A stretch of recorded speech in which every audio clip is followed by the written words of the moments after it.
Why Matt Clark's reign of terror isn't over on The Young and the Restless.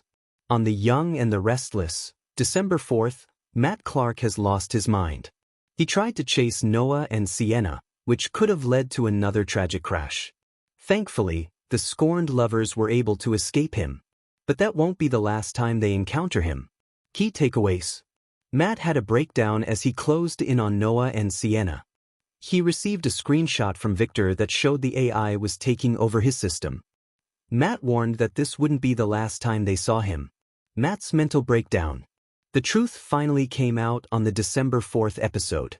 He might not claim to be Matt Clark, Roger Howarth, but he's certainly acting like him lately. Victor, Eric Braden, revealed that he had a secret weapon that could wipe out Matt's assets with a single command. He was able to get Matt to release Noah, Lucas Adams. Back in the storage room, Matt erupted at Noah and Sienna, Tamara Braun.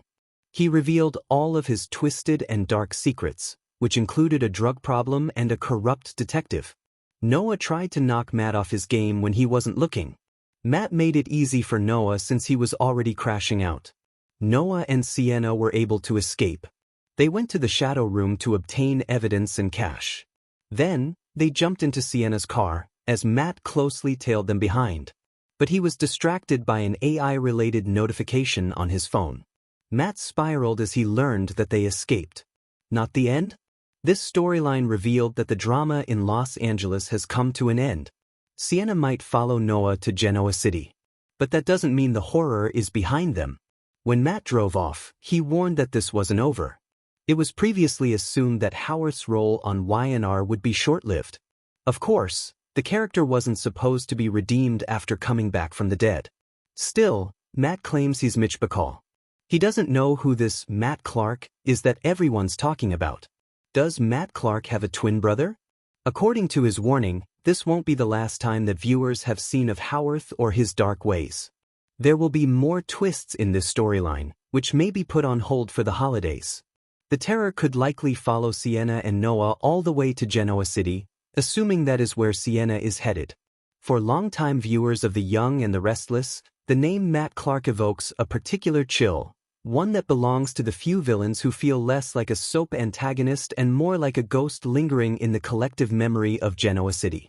While many villains have come and gone, burned bright and fizzled, repented or evaporated, Matt Clark is a rare breed, a character whose impact continues to ripple through the show decades after his death.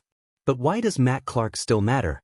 Why does his shadow continue to stretch across Genoa City's polished halls, gleaming penthouses, and deceptively wholesome suburban streets? Why does it feel like his reign of terror, though he is gone in the literal sense, is not truly over? The answer lies not in a cheap resurrection or a surprise look-alike, but in something deeper, the way Matt left psychological, thematic, and narrative fissures that have never been fully sealed. His story is unfinished, not because he lives, but because the damage he inflicted continues to shape the living. In soap storytelling, the most powerful villains are not those who survive the longest, but those who leave scars that continue to bleed.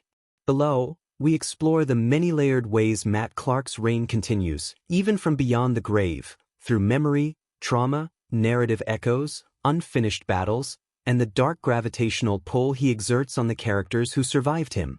1. Trauma has a half-life longer than any villain. One of the most important reasons Matt's reign of terror persists is that he represents a form of harm that doesn't disappear when the villain does. Matt didn't simply commit crimes. He violated boundaries, manipulated minds, and destroyed trust. His most heinous act, the assault on Sharon, wasn't the sort of storyline that ends neatly when the culprit dies. Soap operas frequently revisit past traumas, sometimes for dramatic flair, sometimes for character growth. But the story of Matt and Sharon never fully resolved in an emotional sense. While Sharon went on to become one of the show's most complex, multidimensional characters, the trauma Matt inflicted served as an early, formative fracture in her life. It influenced her self-perception, her decision-making, her relationships with men, and her cycles of instability. Villains in soaps rarely maintain their presence through literal hauntings, but Matt's greatest power is that he created a psychological haunting. Every time Sharon revisits her early years, Every time her trauma resurfaces during a storyline involving consent, abuse, or a young woman's vulnerability, Matt Clark's presence is renewed. Trauma does not die. And so Matt does not either. 2. The echo effect, a villain's legacy through storyline parallels. Soap operas thrive on cycles of secrets, betrayals, forbidden romances, family wars, and the occasional miraculous resurrection. But perhaps the most fascinating cycles are the thematic ones, where shadows of the past reflect in new characters and new arcs. Matt's reign persists because new villains often feel like spiritual descendants of Matt Clark. Whether intended or subconscious on the writer's part, certain story arcs feel eerily reminiscent of Matt's methods. The charismatic outsider who infiltrates the charming facade masking malicious intent, the predator who preys on vulnerabilities, the man who weaponizes trust for ultimate control. When characters like Ian Ward, Austin Travers, or Stitch Rayburn drifted toward darker tendencies, viewers often sensed an echo, a faint but unmistakable note in a long, haunting chord. Even more recently, when younger female characters face manipulation or coercion, Matt's ghost becomes louder. The audience remembers. The characters remember. The show, whether directly or indirectly, is in conversation with its own history. Matt's storyline has become a template, a benchmark of villainy. Therefore, his reign continues in the DNA of every similar arc that follows. 3. The unsettling power of what if. Soap villains rarely die once. They die and then they die.